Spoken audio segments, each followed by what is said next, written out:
Wait, what? Why were they doing it? Okay, I don't know the specific context behind that circumstance, but if we're being honest, I have a history of like deep throating peanut butter spoons in Hey, college.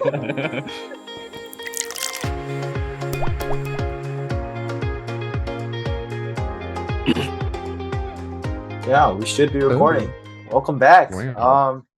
For those of you Lit. tuning in, it's been a while, I know, for SUJOBAE. We just had winter Our break. 3 fans. It's the it's the new year, so it's been a while since we posted, but we're trying to get back into it. A lot of us, at least me, Matt, and Suzie, are all at like different moments. So we've been kind of busy with things going on in life. But welcome back. If you don't remember, my name is Joseph Kim. My name is Matthew Bae. Yeah, and today we do have a guest. I'm gonna let him introduce himself real quick, though. Right. Hello, everyone. I'm Dave. I am a Purdue graduate as well. I met Matt and Joe through Cornerstone. Can't remember exactly when, but we've been friends for a couple years now. And right now I am based out of Michigan, working a full-time job as a government consultant. But, happy to be on the podcast and appreciate you guys for letting me on, Yeah. You're welcome. No. I mean, to give context, we were actually on David's podcast. Quick shout out to Dave and his we will link below. Yeah, take a listen. Yeah. His friends do a podcast, and he had us on his podcast. So it's only fair that we asked him to come on ours, and thanks for coming out, Dave.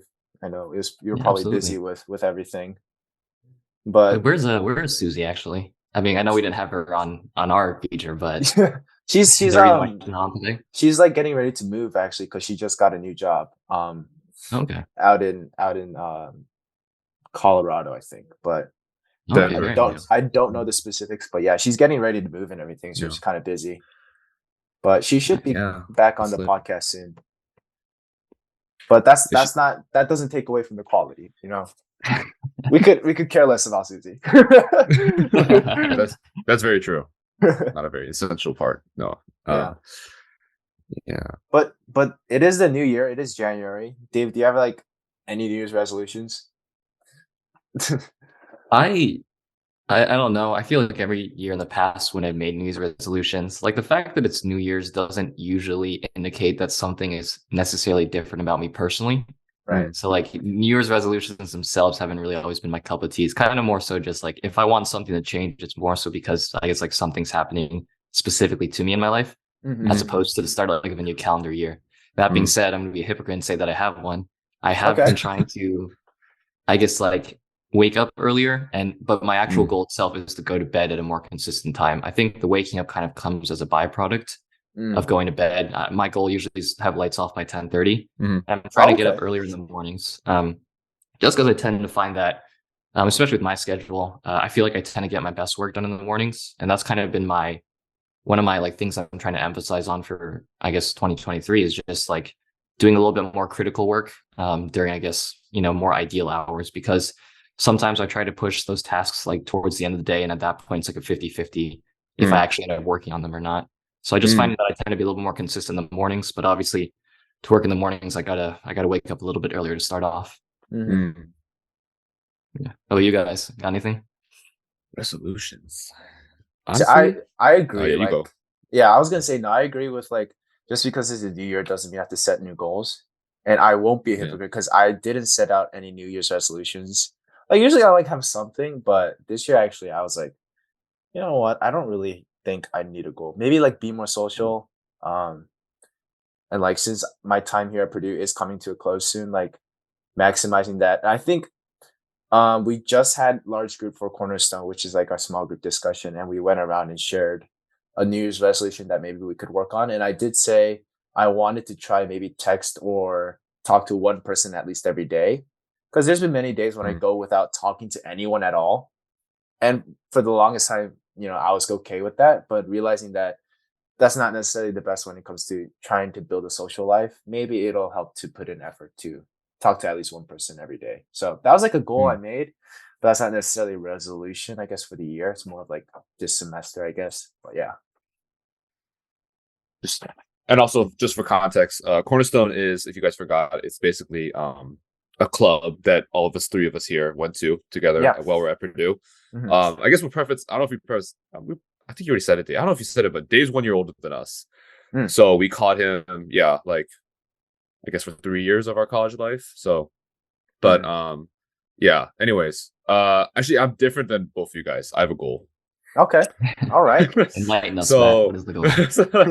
And I'm not just saying this, I didn't just make this up. I'm like serious. But like, I think for me, like I'm in an interesting stage of my life where, I graduated last May 2022. Didn't get a job straight out of college. Still don't have a job. But I think after the 6 months I took, my New Year plan or New Year goals were to do two things. One was to get a part-time job and start working consistently at a job, which I got, which is great. Nice. I work at Costco. So that's cool. But and then the second thing is to officially start my YouTube channel. So the vlogs are going to be coming out. I'm plugging it right now because this is my platform and I don't care. Gotta keep an eye out. But yes, gotta keep. So I'm going to start like doing those things. And for me, I think I need goals.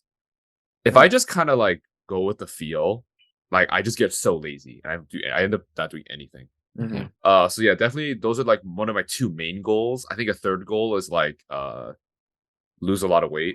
I've been trying to lose so much weight. Not because like I feel unhealthy, because ironically, like I'm the heaviest I've been weight wise, but I feel the most healthy. It's weird. I don't know if you guys ever felt that way, but I'm trying to lose more weight and achieve a certain body type. But that's like it can come. It's not. I'm not really prioritizing that. Most priority is just getting a job and working hard with the stuff that I have now. So yeah, I have goals.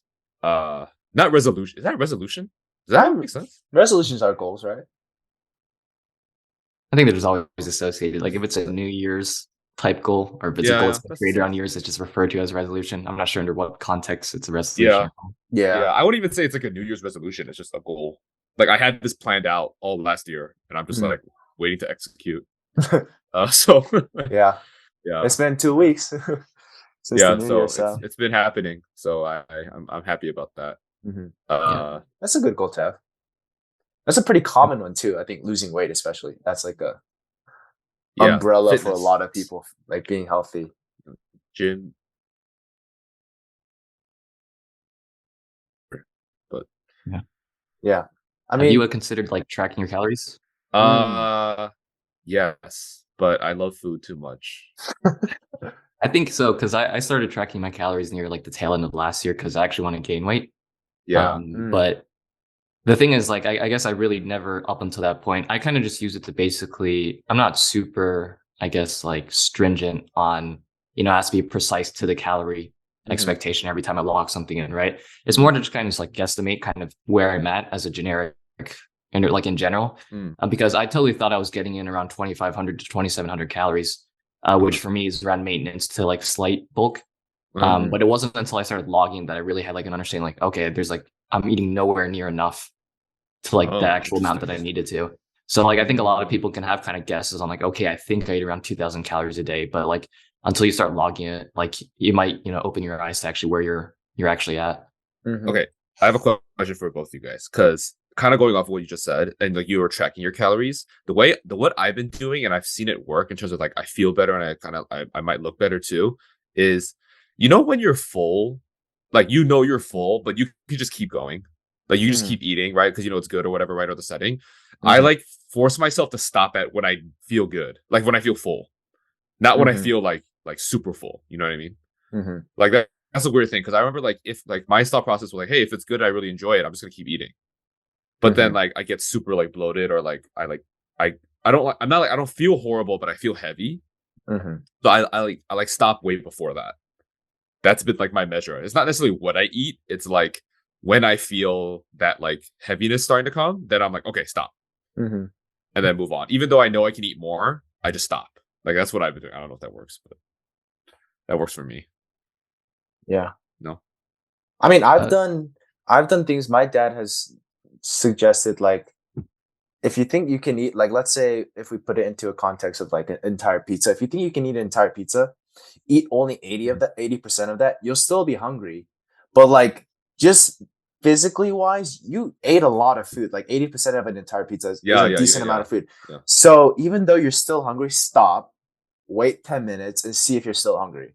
And 9 times out of 10, I'll be full by that time 10 minutes roll around. I think people who know me really well, I eat really fast, and it takes a while for my stomach to realize, hey, you're packed in. Like we don't need any more food. But if I'm eating fast enough, I'll overeat because I feel still hungry, and it takes a while for the food to get down to my stomach, and then all of a sudden it hits me all at once, and I get super heavy, like full and like bloated. But slowing down, and then like when you like acknowledge that enough food has gone in, just stop, even though you're still hungry, and then wait, and then I usually end up being full. So I've tried that before, but not. I guess that's kind of similar, but not like the same thing at the same time. But yeah, that's kind of similar. Yeah, I agree with what Joe said. I don't know if it's a bit gimmicky, but like there is like a reason why I guess like Asian population tends to be slimmer, and obviously outside the diet itself, it's like the fact that you're using chopsticks kind of forces you to eat a little bit more slowly, and like the way that they portion everything out. So like if you can figure out like ways to like slow down the way that you eat, I think that would probably make it so you can process that you're getting full like a little bit faster than you usually do. Unfortunately, I can't really speak. What's up? It helps me grab food faster. Are you sure? I don't know. I don't know. I've never struggled with this. Like I said, I'm kind of on the other side. I got you. Yeah. Usually, I get full before like I know I've eaten the amount that I'm supposed to in terms of like pure calories. So it's always about like forcing a couple more bites down my gullet as opposed to like stopping eating early, because stopping for me usually isn't a huge problem. It's just getting enough in. Yeah. Okay. All right, it's a little different. Yeah. Okay. I got you. Yeah. Yeah. Hey, speaking of food though, and I know this is something maybe we wanted to talk about, but we know you've recently, I don't know if you're still on it, but like you decided to go vegetarian, or was it vegan? I don't remember. The last time heavily misconstrued as vegan. I did. Right? To be fair, to clarify, I did say I would experiment around with like becoming fully plant-based for like 2 weeks to a month. So basically like, no meat or anything like that. No meat, no dairy. At this point in time, I'm not really there, just because from a convenience point, like I don't think I can kind of do that given my current situation. But I watched this like documentary on. Yeah. Oh, what's up? Don't you have to bulk? Aren't you bulking? Yeah, it does make it a little more difficult with like reducing my dairy intake and my red meat intake, putting on bulk. But like that's again where the calorie tracking is helpful in that front. But yeah, I watched this like documentary on Netflix called The Game Changers, because I think a lot of people's concerns with like becoming vegan or plant-based is predominantly because at least for people that try to be somewhat that like incorporate like exercise into their lifestyle, like myself and you guys, like I feel like protein consumption is always like kind of a big concern that people have. And basically the Game Changers talks about a bunch of like world-class vegan athletes and basically what they do to supplement their bodies. And I think they they disprove like a lot of the common like misconceptions. I can't really list any of them off the top of my head right now, unfortunately, but it was the kind of the eye opener for me. It was recommended by a couple of my friends who, when I did move to Michigan, they kind of talked about their experiences becoming vegan or plant-based. And like as a whole, the biggest like benefit is just like you just tend to feel a lot more lighter and like a lot more better. Like you guys get like that midday crash when you guys have like a hefty meal. Like that's not nearly as common. So I think I'm making progress towards maybe a full transition over at some point. But right now I just kind of, like I said, I try to basically restrict dairy altogether. And that's because I'm also lactose intolerant, and it kind of flares on my acne. I see. No dairy. I try to minimize my red meat intake just because I know there's a couple like health concerns with that. So basically, if I do eat meat, it'll just be kind of like chicken, fish, or eggs. But more so, I feel like as a whole, it's just kind of led me to, be a little bit more considerate of the food that I'm consuming on kind of a day-to-day basis. And like that's not to say that if my friends go out for Korean barbecue, like ironically enough, like I'll probably join them. Like when I go out to eat with friends, I don't want to be that person that has like the very restrictive dietary stuff such that no one else can enjoy the food. But I just kind of I don't eat out too often, right? So I get to enjoy myself. I get to enjoy a burger every once in a while. It's more so just when I'm purchasing groceries at the store. That's like I guess when I'm a little bit more conscious of what I'm buying. Funny story, not funny story, but I actually know somebody who's allergic to red meat and dairy. And like a few other things. And I'm like, wow, like life must be so hard. Yeah, low-key, that sucks. Yeah, hopefully this person does not watch, but yeah. But yeah, I'm like, wow. It must. Yeah, dang. I'm gonna stop talking about it. But yeah, it's interesting. No, maybe it's because I've been doing it for a little bit, but Yeah. I know like dairy. I guess I can't say definitively that I don't miss it altogether, but like honestly, the idea sometimes like of like when I was a kid, basically, I would basically drink like a glass of milk every single day for breakfast, right? It was like Me basically too. Yeah. irreplaceable in terms of my diet. Yeah. Now I can't really look at a glass of milk without feeling like a little bit uncomfortable. Or when I see someone chugging milk, I don't think anyone enjoys seeing people chugging milk, but what for me about boba? especially, Like I milk tea? can't. No, Okay. I do boba now. I Oh get the no, lactate, dang. or I just do no. fruit teas now. Boba. I'll be honest. But it's not something that I miss as much as I thought I would. Like, I think it's, every once in a while, it kind of sucks that you can't have cake, or I guess I have to be more considerate of when I eat cake or something like that. Again, I'm not like 100% stringent on my policies, but like, I don't find it to be like the end all be all that maybe like a lot of people make it out to be, saying like, oh, dairy is like 100% necessary in my life, or red meat is 100% necessary in my life.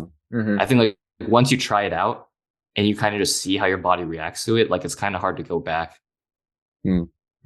So at least, I hope I don't bite my own words, but I imagine that I'm going to hold up this no dairy thing for quite a lot longer for now. Yeah. What's like your go-to meal? Go-to? Yeah, you say you cook a lot at home. Like, what's like your go-to meal?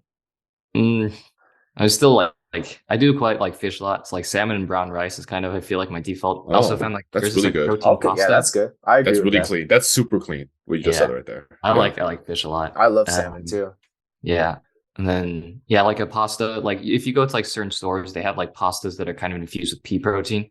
You can't really taste it. It tastes like generic pasta. So that with just some red sauce or something like that and some mushrooms usually, I feel like are like kind of easy go-to stuff. But I do think like a big aspect of it is having variety in what you eat. Oh yeah. I think that is one thing that I had to consider is like, now that certain protein sources aren't like as readily available because I cut them out, like I got to kind of get experimental with what I eat. So like I wasn't really much one for tofu, but like now I do tofu and like quinoa and lentils and all that like healthy crap that you never really think to eat.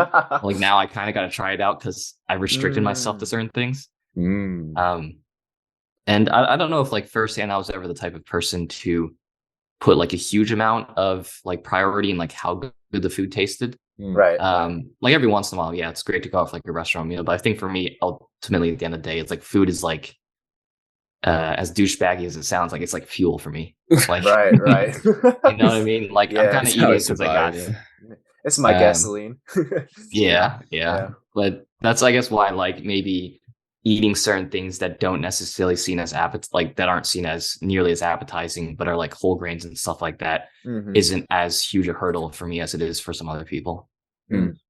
Makes sense. Yeah. Matt, have you ever messed with like dieting? Like, I guess what you eat? Yeah. I mean, I think you just learn, kind of like what they meant. You learn what your body works well with, or like digests well, and what your body doesn't digest well. So for me, it's similar. Dairy, I am lactose, so that's hard for me to digest. I think too, like I just feel very like uncomfortable if I eat too much dairy. But the issue is like I really love dairy. Like I love ice cream, I love boba, I love like stuff like that, like pasta, cream pastas, all that stuff. Like I really like it, so it's hard for me to like fully give that up. But I know myself that like, hey, I need to probably stay away from, like, if I know I'm like gonna be out and I need like high energy, I don't eat dairy. Interesting enough, like this is really weird. I don't know if this is super like stereotypical or not, but if I'm sick and I eat rice, I feel better. Like I don't know if that's like really weird like or not, just but like rice, for some or reason, not even like rice porridge? like when I eat like just something with rice, it for some reason like my body just takes it in better, and I feel so much better. Like I remember I experienced it because of that, because like one time in college I was like really sick for like a week, right? But then I kept eating like the same things. Like I ate like chicken noodle soup, which is like chicken and noodles, right? And then I would eat like other like I would eat like pasta, or I would eat like sandwiches, right? Something quick. But I still felt like crap. But I remember the first time I ate, like there's this place called, I don't know what it's called now anymore. Well, it used to be Rolling Bowl. Yeah, it's still called Rolling Bowl. It's still Rolling Bowl. Yeah, Rolling Bowl. Or no, it used to be something else before. But yeah, Rolling Literally Bowl. just ate Rolling Bowl like 20 minutes ago. It's this Chinese place at Purdue, and I remember it's rice, right, mainly. I felt amazing after I ate rice. And then I noticed that's my pattern. I don't know. I think my body really intakes rice really well. Mm. So like for me, when I'm sick, I try to eat a lot of soup that I can have with rice. Mm. So that's, I don't know. It's weird. I can't explain it. I don't know why. It's a magic rice. But yeah, that's, I guess it's so. I guess it's really in me. But yeah, true blue Asian. true True I know you Asian. guys are proud. I know you guys are jealous, but it's okay. But like, yeah, like that and like red meat. I can't handle red meat well. Mm. I get like meat sweats and like my body overheats when I eat too much red meat all at once. Because red meat is the hardest for your body to digest in general. Like that's for everybody. But some people just have built different digestive systems. I do not. So yeah. Other than that, I don't know. Yeah, I think that's it. I don't know. I think it's pretty standard for Asian people, low-key. Yeah. I mean, okay, like for me at least, I'm not lactose, so haha, sucks to be you, but I love my dairy. Like I drink milk on a regular basis. I eat cheese. A child. Like boba's fine, ice cream's fine. When I get sick, something I've noticed is most of the time the reason I'm sick and the reason I'm struggling like when I'm sick is because I'm dehydrated. So I drink a lot of like electrolyte drinks like Gatorade, fluids, yeah, Powerade. Like I Gatorade, remember for the longest Gatorade. time in high school whenever I would get sick, the first thing I would tell my mom is like, can you just get me like 2 electrolyte drinks, like 2 Powerades or something, and I'll chug that, go back to sleep, and I'll feel significantly better the next day. That could also be a superstition that I have, but that's kind of like my thing. I drink a lot of like Gatorade or Powerade stuff when I'm sick, just to keep the fluids in. Because I feel like I'm expelling a lot more fluids than I expect when I'm sick. Because staying hydrated is important, but like when you're sick, I think your body's using much more water than you realize. So that's like my tip. Other than that, ever since I got into college, I've been on an oatmeal grind. Like I probably eat oatmeal like 5 times a week. Like not like the old people like hot oatmeal, but like overnight oats. Like you soak oats in milk and Greek yogurt, and then you eat it with like fruits and like almond butter the next day. That's like my go-to meal. It's like a acai. It's kind of like an acai bowl, but like no acai, just oatmeal. Yeah. That's good. Like I get a lot of people flame me for it. Like they're like, bro, you eat oatmeal, but like it's good. I'm one of those people. Good, dude. Makes you feel I'm one of those people. I love oatmeal. Yeah, it's so good. I don't understand. All right, shameless plug. Like I have a food Insta, and like half the things I post is probably like oatmeal, and then everyone's like, "Bro, you ate oatmeal again today?" Because like I post what I eat, and then people are like, "Bro, I'm really close to unfollowing it." You ate oatmeal again? So like, I don't know. But then again, so like, if I go to your food page, is it just like hundreds of photos of oatmeal? Like it's close. I mean, I'll plug my food Insta below if anyone's same interested. Exact thing. But I've gotten to a point where like the first couple times I posted, it's new things I ate, which was like would make the feed interesting. But I've gotten to a point where like I've done a full rotation of what I like to cook. So now it's repeats. Like I'll post the same thing. I'm like, dang, I have to actually like, cook something different. And, like I have to get out of my comfort zone because I like cooking, but sometimes you ain't got time for that. So I'm still. You have to think more. But if you know how to cook something, you just need to get out of my of my cooking habit. And like I still got classes, like I still got homework to do. So yeah, can't spend too much time cooking. But yeah, I think once you like commit to being someone who's gonna cook their food, you really like you automatically become more health conscious. I feel like because now you have to buy the ingredients, and like if you're just putting like junk food in the cart, you realize like crap, like where are my vegetables at? Like and then you start like making sure you have a balanced diet. Because if you're eating like at a dining court at a restaurant, you eat what you're served, right? So like you can't do nothing about it, and you just make do. But when you have full control of what to buy when you're eating, I think that's when you start making those health conscious decisions to like, oh, maybe I do need to get my vegetables, or I need to get my meats and my dairies, and like have a balanced diet. So that's at least for me when I went to college and started cooking. That's how I felt.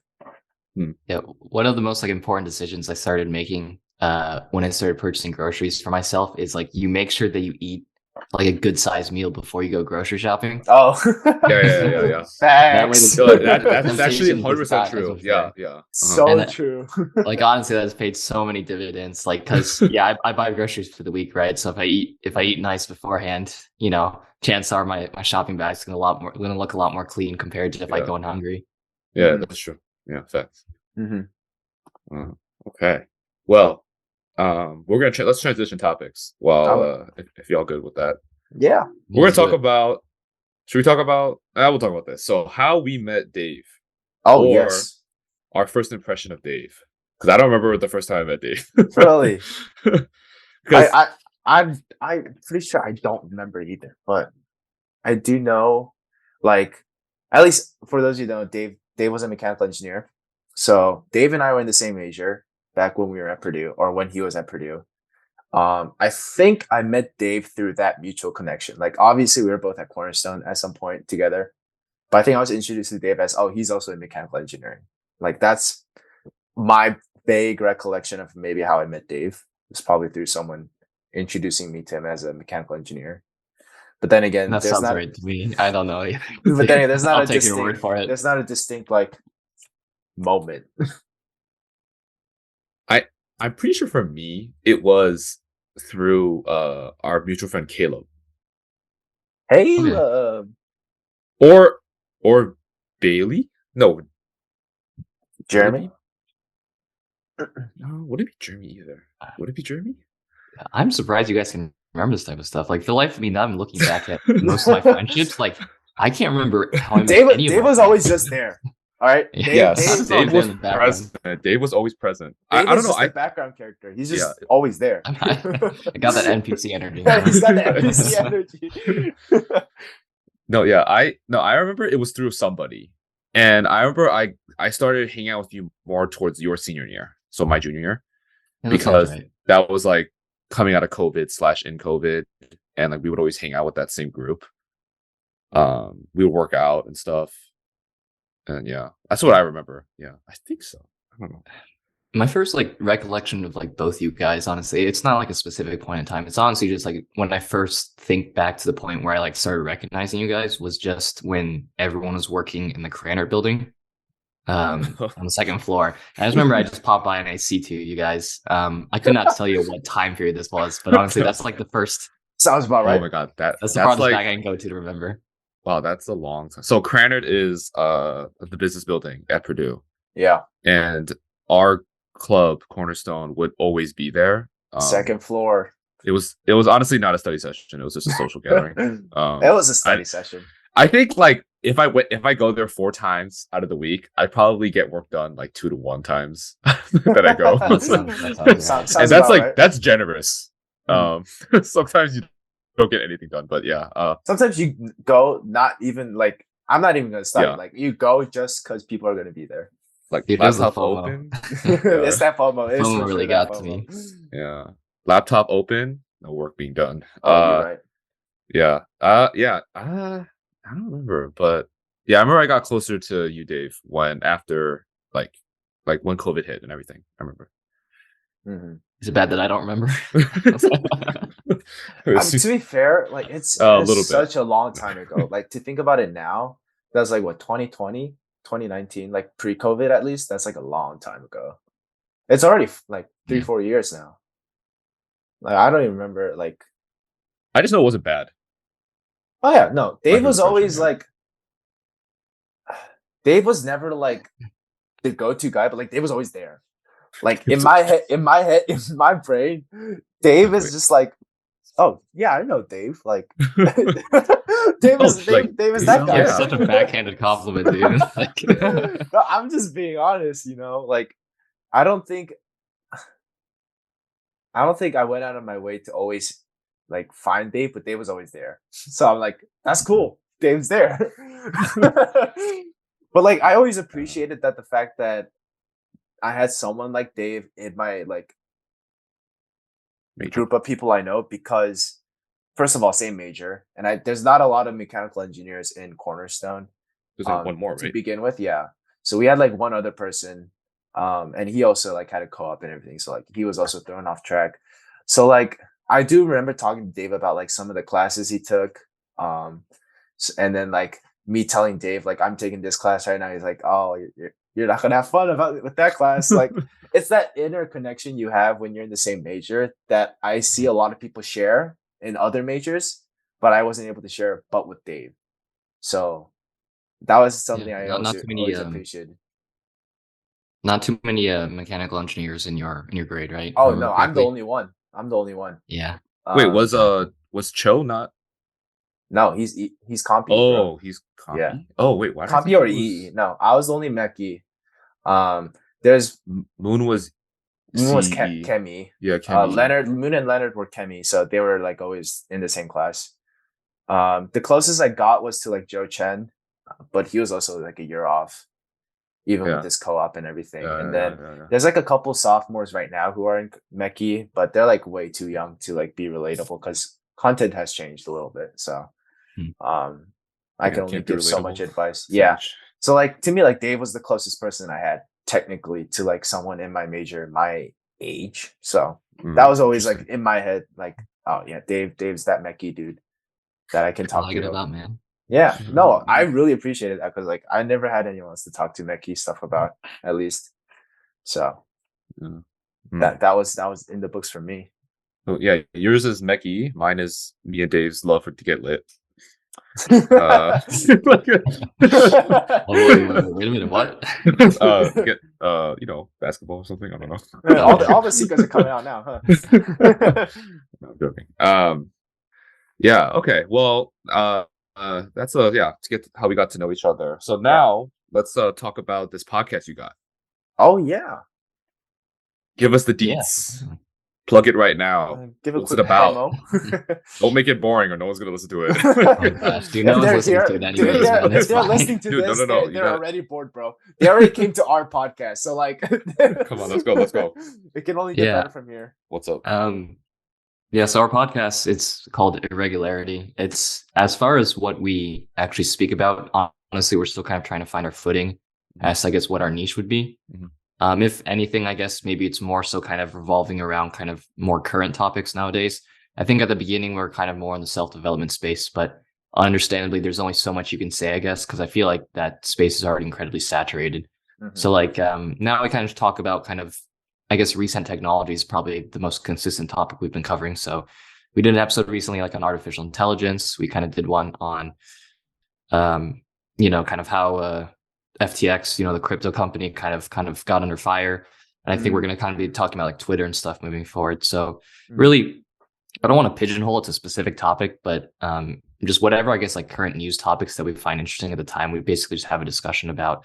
And then occasionally, depending on the guest, if the guest has like a particular, desire to speak about something, then we'll speak about that. Like, as a matter of fact, so tomorrow we're recording an episode with one of my friends who managed to bulk and put on 50 pounds. He was always like skinny like me. So kind of, far out from the regular topics we speak about, but I try not to restrict us. And then I try to accommodate basically based on the guests. But yeah, me and my friend, Ian I knew him from high school. We've been doing it now for a couple months.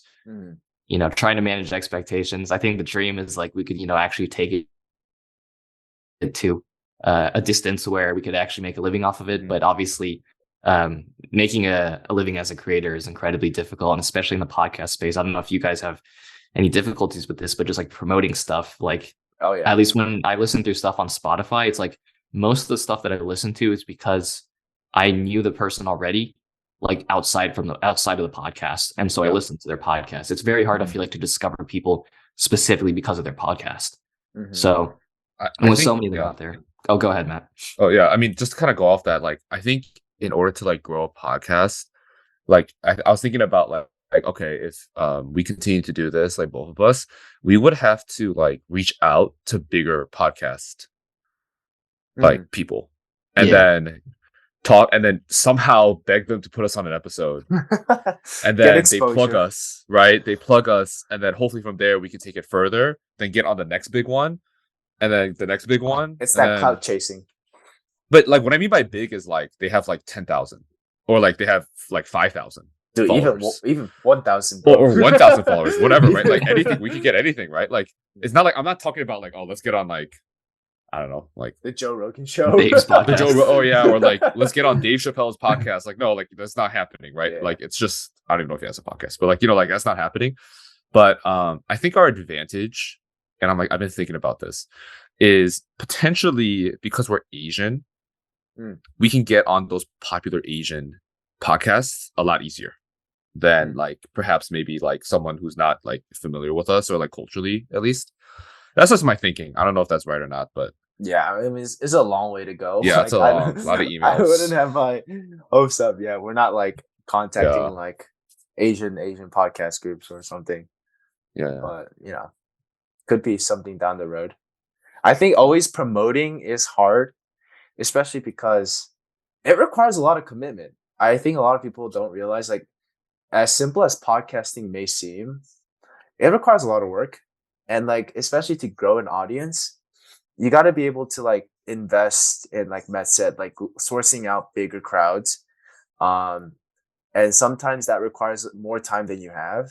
And especially for me, at least, I'm still a student. So having hours taken away from classes and work I have to do for school, because that's like still my priority, is definitely challenging when it comes to balancing something as big as hosting a podcast or having a podcast. And then secondly, I think solidifying like a brand, because right now, I think Dave, you can probably agree, like we're pretty open to like just doing whatever comes our way, whatever topics we want to talk about. But I think a lot of people search podcasts by specific topics, like, certain news topics or certain cultural issues or certain TV shows or book reviews, or, I mean, there's Christian podcasts that are basically mini sermons or motivational podcast. Like there's so many different topics, but I think solidifying your podcast to a certain brand, a certain type of content could be important and something that you need to solidify down the road, because then why would people be coming down to listen to your podcast, right? If it's not a reliable source of certain something, people could be getting that from somewhere else. And for all we know, we would just have to be interesting people to listen to and bring that personality every time. But that's, I think, something very hard to do without an actual solidified kind of brand, at least. So I think shaping that is probably the most challenging thing. And I wanted to ask you guys too, like, as you said, you kind of, I agree, you know, you kind of need your specific niche. It's just like, even when you get your niche, what is, I guess, like making you stand out from the other podcasts that are already within that niche, right? Like why should they listen to you when there's already other established podcasts in that particular area? You know, what makes you stand out? And as you said, to an extent, it can be your personality, right? But even that, it just seems like a very daunting task to be able to, like, I guess, like, usurp like the current like king of that particular area. Oh yeah. What differentiates us, or like what makes us stand out? Yeah, or I guess you know, what are categorizations of like what would make one podcast talking about the same topic versus another podcast talking about the same topic? Like, what would choose A? What would make person A choose, you know, podcast A over B? I guess. Right. I think in terms of like the space that we're going for, which is like, I think honestly, it's heavily driven by personality. I think the biggest thing is that, like, what I'm just thinking on top of my head, the biggest thing that kind of pushes us ahead is, I think we're willing to do YouTube. And I think YouTube is such a, you know, obviously such a big platform and everything. And I think having our faces and like recording a video helps you feel a little bit more connected. In my opinion, I feel like you feel a little bit more connected to the viewer, to the creator, just because like you're looking at a face, you can see emotion, right? You can see them talking. I think that's probably what stands out, because personally now I don't listen to a podcast unless I can watch it or I can like see like something on the screen. And it's because just listening it to it and then like and just kind of like doing other things is like for some reason like not as fulfilling. It's very just like feels weird for me. Yeah. So I think doing video is probably what differentiates us, if anything. But other than that, like we're not really that unique. we're Asian. We're Korean. We're Korean, and I guess we're Korean in the sense where we literally have somebody who immigrated from Korea at a really like later age, and then we have somebody who was born. We have two people. So I guess me and Joe were born here, but Joe moved back to Korea And then I never moved back. I've always been here. So I'm very like white or Korean American. And then Joe and Suzie are very like, or are kind of teetering the middle. So we have like different perspectives on life. But even that, it's like, it's just, we're Korean American. We're Korean. Like, it's just not really, like, we're not like China, like, or like anything like that. So yeah, that would be my only thing I can think of. Are there like any other podcasts that you guys know of that talk about the Korean or Korean American experience growing up? Or are you guys kind of the leaders in that area? I've never searched for a Korean American podcast, so who knows? I have. I don't know, at least. Well, okay, so I listened to Jimmy Zhang's podcast. I know Jimmy Zhang. Yeah. He's not Korean, but like I listen to his podcast. I guess they're Asian. I listened to 949. It's these two guys and two girls. It's these two guys and two girls. I listened to the Down Bad Show. I listened to Genius Brain by David So. I guess that David So is like OG kind of. Oh yeah, no, he's an OG YouTuber, and then he moved to podcasting. So I think that's a little different. But yeah, he doesn't lean on his Korean American at all. Like he mostly leans on his life as a comedian and like some of the stuff he's done on YouTube and bringing that to light through podcasting. I think so. It's a little different. Yeah, I honestly think like you can't really talk about like your Korean American experience for that long. Yeah, I also think we missed the window of like Asian Lives Matter. Personally, missed that Asian wave. We missed that window where like people actually like wanted to talk about like our Asian lives experiences as Asian people. Right. It'd be funny or entertaining. We teach Matt how to speak Korean. Yeah, that could be fun. That should be a good episode. Doing Korean phrases. I'm the only one benefiting. You guys are wasting your time listening to it. I'm the only one benefiting. No, we'll get entertainment out of it. You know what I'm saying? Yeah. I don't know, but I think your podcast, Dave, can reach that like next, because I think you guys put in effort to learn about these topics, right? You do research at least. Yeah, I try to. Honestly, most of the topics that are a little bit more technologically oriented, Ian is usually the informant, and I just try to kind of coax the conversation based off of questions. But yeah, I try to do some research beforehand just to make sure that I don't look like a complete idiot out there. Right. Not too ignorant about. I think that's important too. I think that's a step maybe we have to take too. Like a lot of the topics we talk about are not research based. It's all personal experience, personal opinion, hot take kind of reaction ish kind of podcast, which has its charm, but it's I think to a certain extent people are looking for information, right, when it comes to a podcast. So it doesn't hurt to have research to back things or bring things to light at least, which I think you guys, I mean, when I listened to a couple of your episodes and even the episode we did together, the way it's structured, the way it's edited, it's very quick and easy to digest. And I can tell you guys did a lot of fact checking and research to have that be at a professional level. So in terms of development, I would say you guys are further along with a lot of the formal stuff. So yeah, kudos to your podcast, really. Thank you. What's the podcast called again? Irregularity. Oh, okay. Also on Spotify. That's what I'm saying. Link in description. I think kind of what you were saying before, Matt, about how basically all the podcasts you listen to are exclusively video format. I think I'm kind of on the flip side of that, where basically everything I listen to is exclusively audio at this point, because maybe that's just kind of the format that when I originally learned about podcasts, that's kind of the de facto format. And so I think honestly a big reason as to why we, I guess, have more bandwidth maybe to be able to edit, and research and record certain things is because for me, the editing process in itself is not incredibly strenuous because it is solely audio. And you guys obviously edit video as well, which I think is a lot more demanding. I've never really experimented around with video editing, but ultimately we do want to get to a point, I guess, where once we feel comfortable with our rhythm and we feel comfortable showing our faces more often, that I think we'd switch to video production as well. Because as you mentioned, I do think that putting a face to a name, the more popular podcasts tend to have the visual interaction aspect as well. Oh yeah. It's just with where we're at right now, there is a lot of, obviously, when it comes to producing episodes of anything of content, there's always friction, right?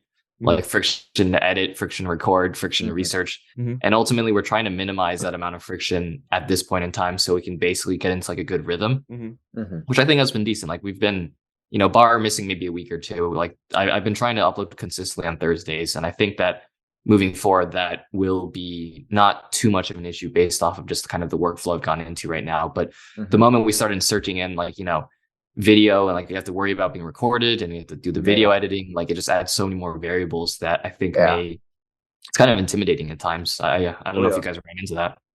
Video editing brings a whole nother personality, I think, because I don't know if you guys know, it's like when you watch YouTube, the YouTubers are just as popular as the editors for their videos.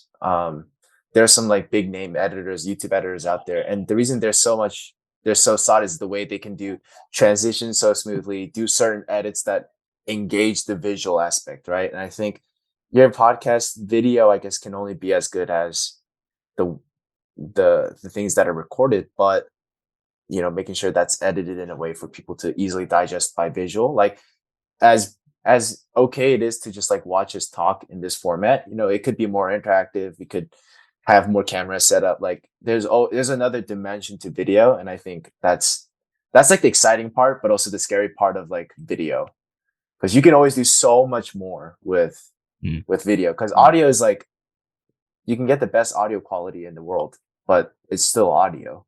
But visual and like video is like you're seeing things, and that's like a whole nother dimension, I think, at least. Yeah, I mean, I think just as someone who does a lot of the editing for our podcast, the like at a basic level, editing video isn't hard. It's just that when you have to cut something out, it's difficult to kind of like let's like to make a transition. So it's interesting enough. Let's say sometimes we say something and we're like, oh shoot. And it's funny because sometimes I remember one time we said something and then we were like wait, pause. It's still recording mid episode. We're like, okay, wait, actually let's cut that part out. Let's not do that. So you know what we did? We all reset and then we were all like, so we repeated the question right beforehand and then changed our answer. So like it's just that it's like it's kind of just taking the L, like being like conscious, like, okay, hey, it's okay. It's not a live recording, right? Just pause, stop, recollect, and then keep going. And that's just more editing I have to do later. But if you like transition it right, it could be very seamless.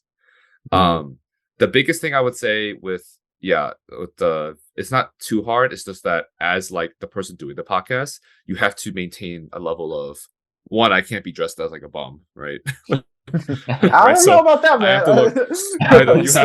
You have to look somewhat presentable, right? You can't just like I can't just like do this, like disappear and then come back, right? I can't like do that all the time. Walking around with your phone, be like, I'm recording.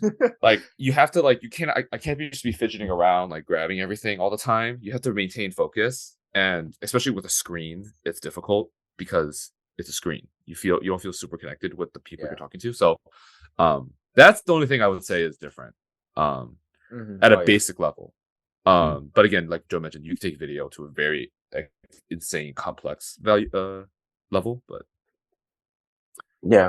I give it a try. Like I would just record something and then like look at it. If you don't like it, just upload the audio of the video, right? Yeah. Yes, I know. I totally agree with what you said. Like another thing to it is like I wouldn't say that necessarily like our audio clips are like hyper edited, but the ability to remove out certain like verbal quirks that me and Ian have is a lot more straightforward. Like I removed a lot of ums, a lot of cuss words, a lot of likes, a lot of yos, right? Pauses. And pauses. Like what I actually do, this is almost like natural at this point, is obviously when I ask Ian a question, it takes him probably 3 to 5 seconds to think of a response. I just like cut out that chunk of time every single time. So it makes it looks like the conversation is seamless. But that to an extent, you're just a lot more, because you can't edit those out as easily on video. You're a lot more exposed, and the way that you speak and the way that you act, as you said, Matt, is just a lot more transparent. Like there's not as much to hide behind at a certain point. So it's kind of intimidating, but I think I'll try it out at some point and, mess around with video. Yeah. Mess around. It's fun. It's fine, honestly. You learn to fill in the white noise, right? The blank silence. Like if someone's not talking, someone's thinking, you like I don't know, you just like have to say something, or We just like, you're like, yeah, you make some noise. You're like, okay, all that's right. interesting. I never thought of it that way. And you're like trying to figure out what to say. Let me think. But yeah, but I think what helps us, because we've done video for I think a while now, for like at least 10 episodes. Like it helps to prepare topics beforehand and like have people think about it, and also prepare the order. Yeah. I think preparing the order is very important, because sometimes people like just like kind of like go with the flow, but I think for us having an order and structure. We have 3 people. I mean, that's one more than you guys, at least when it comes to hosting. And when it comes to 3 people, coordinating who's gonna talk next is not as straightforward as back and forth with someone. Right. Yeah.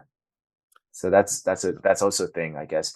And like I think sometimes when you're explaining something and you're giving a story, the visual that you get from someone's face expression, especially like let's say I'm telling a story and Matt and Suzie are listening, their reaction isn't always expressed verbally, right? They could be shocked or amazed, or they could be laughing, but that extra visual element of seeing what their facial expression, at least to react to certain things, or when they're telling certain things, I think is fun to see, and like sometimes makes for a funny clip or something. So you never know. I can think of one clip that that the visual aspect of it made. There's been a funny. couple. There's definitely been a couple. Yeah, I can think of one clip. But and the audience like it too. They're like, "Oh my god, you should have seen this person's face," right? Like when they said that, like the same reaction, right? So it's like you feed off the visual a little bit. Facts. What else? Yeah, I don't know what else advice I could. But like, do you have anything else you want to like talk about the podcast? Like, plug it a little bit more. Or you got everything out. Yeah, I haven't really worked on the elevator pitch yet, so we'll have it linked. It's a great podcast, guys. Yeah, give it a listen. Let's remind them at the end again, but I'm good for now. No problem. Help a brother out. There's a fellow podcaster out there. Alrighty. Well, now we're gonna go into probably like the ending segment of today's podcast. Yeah, we can wrap it up. We do some hot questions, or we do one question that we want you to answer. It's a quick one. You don't have to think about it too much. Yeah, Matt, you want to pull up a question? I did have a question I wanted to ask you when we were talking about food and dieting and whatnot. Okay. And everyone can answer. Do you guys have like a cheat meal or like a guilty pleasure when it comes to eating food that you guys go to? Oh yeah. Like it. I'm pretty sure everyone has like. It doesn't have to be like, oh, that's disgusting, but like a guilty pleasure at least that you enjoy when it's like, I need to relieve stress. I've been good on my best behavior with eating food. I'm gonna give myself a cheat something. So wait, when you say like guilty pleasure food, does that mean like a food you don't really want to be caught eating? Like could be, or it could be like a cheat meal. I guess I guess cheat meals aren't necessarily guilty pleasures, but like a go-to, like I need something that I know I'll enjoy eating, and who cares about like if I die tomorrow? Like I'll be happy eating this. I'm gonna eat this. Like what is that? What is that one thing? Double stuffed Oreos.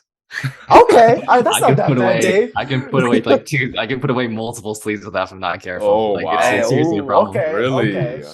That's like impressive. Just the cookie, no milk. Oh, I guess just the no cookie. milk. I don't do the milk anymore. Oh dang! Double stuffed Oreos. It's like a procedure. Like there's so much just like versatility with how you can eat the cookie. Like you can like, eat it whole. You can disassemble it. You can. What's your favorite method? Okay, after years of practice, right? This is okay. Okay, shut up, Master speaking.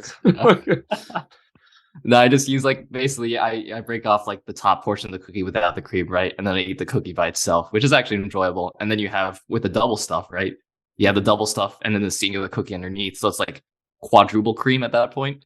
And you kind of just, I don't know, it gets a little graphic. I don't want to go too much into detail. Dave likes that cream, huh? I do like the cream. Salivating. You're crazy if you don't like the cream, bro. Oh, okay. Interesting. Okay. For me, it's a milkshake. What kind? Or like from where? I don't honestly like. I think like Shake Shack has really good milkshakes, but like just a milkshake in general, because like that is something where it will kill me. Like I will be in the bathroom for at least I see 5 to 10 hours. No, I'm joking. But like I'll be in the bathroom quickly if I ever drink that. But I love milkshakes. So like I think I talked about this podcast. Like I love like drinks. Like okay, let me preface that a little bit better. So, we know Matt. For my the younger viewers, no, like I really like instead of eating something, I'd rather drink something. So like that means I like soda, like I like Milkis, or like I like boba or tea or coffee. Like I'd rather drink something than like, eat something. So that's like since like milkshake is drinking, obviously that's like my guilty pleasure. That I will die if I have it. I don't remember the last time I had a milkshake. I'm not gonna lie to you. Okay. But yeah. For me, it's anything with peanut butter. But I'm not gonna lie. That's a lame. No, answer. I'm not gonna lie. I buy, I like crunchy peanut butter. I buy the huge. Like, do you like Nutter Butters? I had Nutter Butters for the first time yesterday, and those were good. But where have you been? Hey, don't judge me. I like Korea doesn't have peanut butter. But no, I'll buy a jar of peanut butter. I'll just eat spoonfuls. Like, oh man, like I've definitely eaten an entire jar of peanut butter in one day. Like, that was probably the worst I've done. But this was freshman year. I was living in a dorm. I couldn't go to grocery stores. The one chance I had, I bought like 2 jars of peanut butter, and I just ate one that day. I was like, I feel terrible, but I enjoyed it so much. That's funny. This brings up a great memory I have recently of actually it involves our guest today.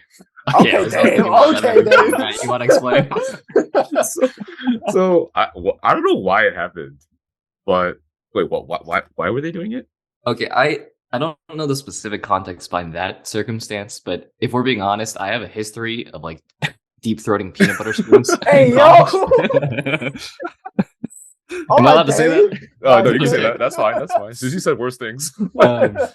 Yeah, keep going. So I don't remember. Yeah, but like basically, it'd be like back during college all the time. I used to also be like eat peanut butter with a spoon, and then there've been several instances where I'm pretty sure my friends have recorded me eating just like ludicrous amounts of peanut butter in a specific sitting. And so we basically decided to recreate that at one of our friends' houses. But this was like the largest spoonful I've had ever. Like, so funny.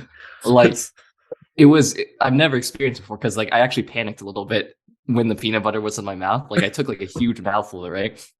And I just couldn't breathe because like I tried to breathe and it was just peanut butter. But the worst part was like he made a sound. So like we're all in like suspense, we're all watching, and then he puts it in his mouth, and then he's like he tried to breathe in because he tried to breathe in. The issue was he was actually dying. But we couldn't stop laughing. Nobody helped him. Oh no! At that point, you just have to wait for it to dissolve in your mouth, right? It's just like, but you spit it just out. Like don't panic too much at that point. It's so funny. And ever since then, I have not really looked at peanut butter the same way. It was the more so you know. funny. And Dave deep throating peanut butter like that. Okay. Hey, I don't like it that much. All right. Yo, Dave, is that your Riz? Peanut butter Riz. I could. When I go to the club, I just have a jar of peanut butter and a sizable spoon. You're just ready. Hey, tell me a fun fact about yourself. Okay. So observe. See, this is Dave's weird side coming out, guys. Yeah, this is the NPC side. This is the backstory. This is the things we don't see in the background. That I remember that was so funny. It was hilarious. I don't know why it was that funny, honestly, but it was so funny.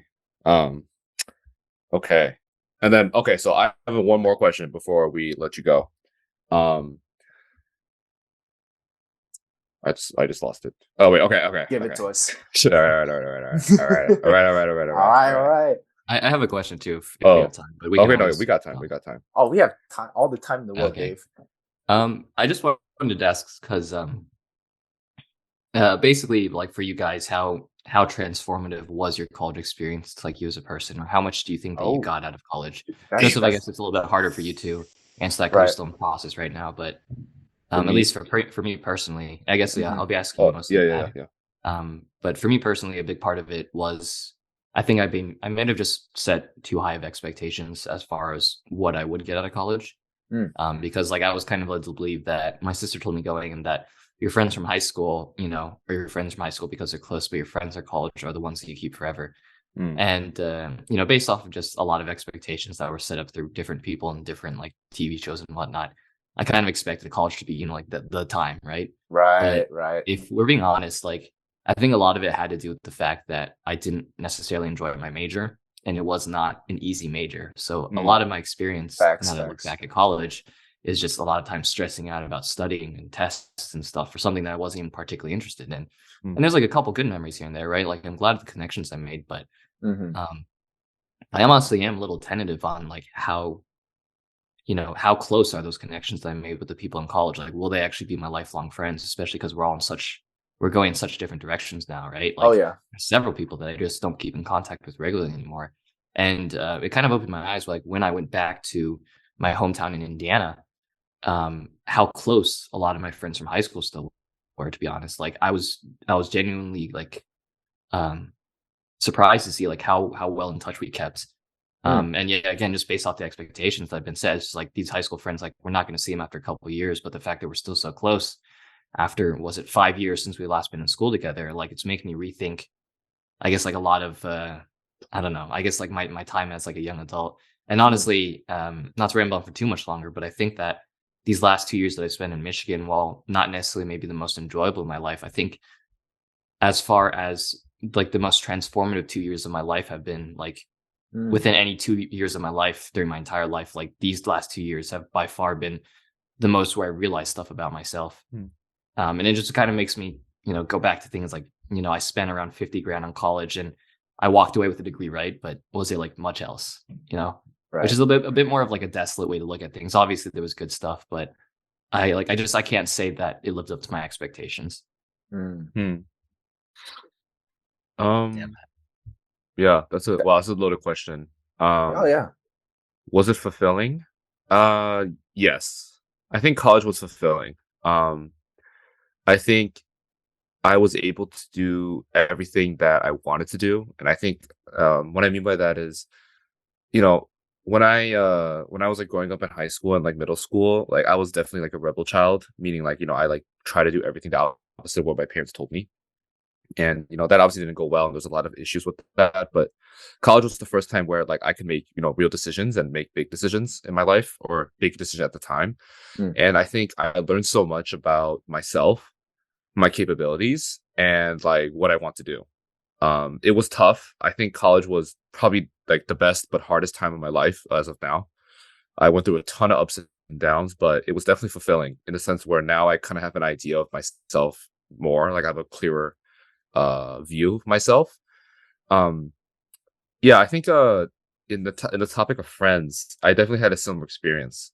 I remember I like called like people in your grade, and like just or I called one of like my friends that graduated Purdue earlier, and it felt like when we were talking, like we didn't miss anything, even though it's been like 2+ years since I've talked with them or like really like ever seen them in person.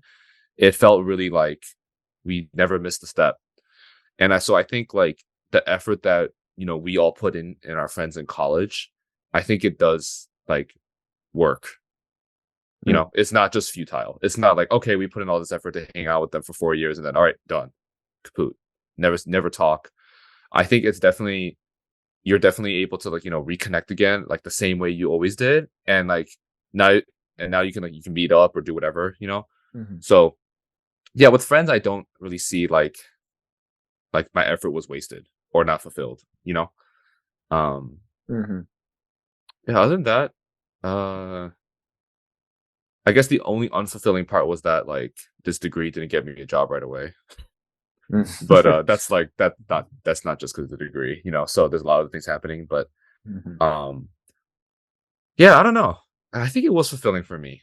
If I kind of look back on it, it was tough, but yeah, fulfilling.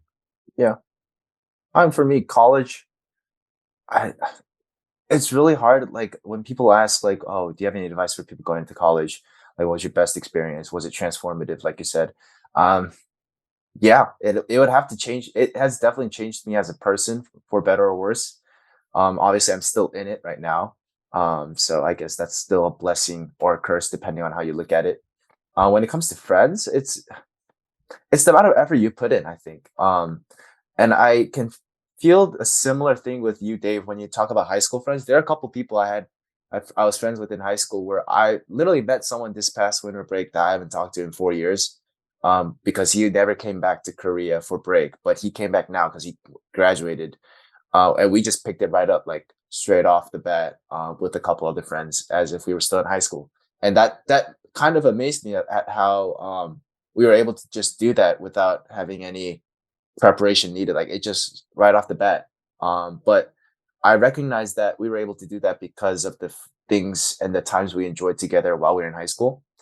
And I think that's the same thing that goes with me in college. Like there are definitely people that I'll probably never talk to once I graduate. But there's definitely still some people that if they do reach out or if I do end up reaching out, we'll just pick it up where we left off. Like even with Matt, like Matt's already long gone from Purdue. But whenever I talk with Matt or whenever we see each other, like it's like we never left. And it's the time we spent before that solidifying kind of that friendship, that foundation that we're able to do that. In terms of everything else as a person, it's really hard to appreciate what you're doing when it's so much time and studying and working, especially for something like Meki, where it's like you really do have to stay up long hours to fulfill those classes, and that takes away a lot from the other things you could be doing. But at least for me, my expectations were very low with college. Like I know the stereotypical like partying, like going out and having fun is the best time of your life is emphasized a lot for college. But for me personally, I never had that expectation. For me, I was coming here for a degree that I was gonna pursue. And even if it meant like long hours, boring hours studying, I was willing to do that because this is something I know I'm signing up for. So everything else on the side is technically a bonus for me, if that makes sense. Like, because I had very low expectations, but who's to say how fulfilled I feel once I graduate? Because it is a lot of hours for something that might seem very not worth it, all the money and time you spent for a degree. But then again, that's what I came here to do, at least for me. And I'm happy enough with walking away with a diploma and a degree in hand. And everything else that comes with it should be a bonus. So that's how I expect to feel at the end of all this. But who knows? Who knows? Maybe if I don't get a job, I'll be like, why did I even do this? And I might regret it. But who's to say I'm not regretting it now? But yeah, that's how I feel, I think, with college and my outlook on it, at least a little bit.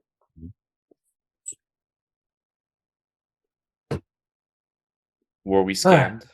Yeah, maybe. Who knows? We'll tell you again in 5 years. Yeah, we'll invite Dave back when we're like in our 30s. I'll be like, so how's life? It's been 10 years.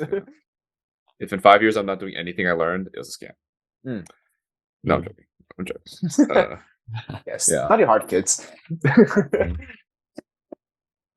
Yeah, it's a great question. Yeah, did it answer? I feel like we jumped around. We kind of jumped around similar topics of that. What did it answer? No, I got the gist of it. Yeah, I think so. Cool. Yeah, thanks for sharing too, man. Yeah, absolutely. That's some deep thought right there. Very deep thought. Wow. All right. Well, last question. End it off. Pancakes or waffles? Oh my goodness. That's a hard one, actually. Not gonna lie. I know. Not gonna lie. That's a hard one.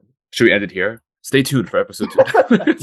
Part 2. A whole episode just on this question. I know. Okay, I could talk about pancakes and waffles for an entire episode. Okay, I can't. So answer the question. It's gotta be pancakes, man. I think I just had bad experiences with waffles growing up. Like every morning growing up as a kid, I'd have like the same Eggos for breakfast. But Eggos are not waffles, bro. Eggos is a different thing. What do you define those as, bro? No, why are they not waffles? Yo, waffles is like you gotta put in a waffle maker and you gotta flip it and it's gotta come out crispy. You could put the Eggo in the waffle maker. Nah, the Eggo. People put Eggos in toasters, bro. I will not accept Eggos as a waffle. That's got to be why, like, I am a pancakes person, is because all my waffles I had growing up were like frozen waffles, right? Like I can't remember the last time I had like a good gourmet Belgian waffle, and every time I've had pancakes, it's because I was at like a restaurant or something like that, right? And so I just associate it as a byproduct with like a lot more of a, not broke food. I don't know. Oh no! Not broke. That hits a little. You hear that, all you waffle eaters? That's a little too close to home, Dave. PSA to all these waffle eaters, Dave. Dave ain't taking your shit. It's a scam. Well, I know. For me, it's waffles, man. Oh, because I think it's texture. It's not necessarily like I'm not a big chicken and waffles dude. I'm not gonna lie to you. But I think waffles have like, that crunchy, soft, like both the textures. You can have both of them at the same time, and I really enjoy that. And I also think syrup like just absorbs better into waffles than it does pancakes. Pancakes is just floppy and bread. Hey. That's true though. That is true. Yeah, I'm with all these waffle stands. All these waffle peasants. Waffle peasants.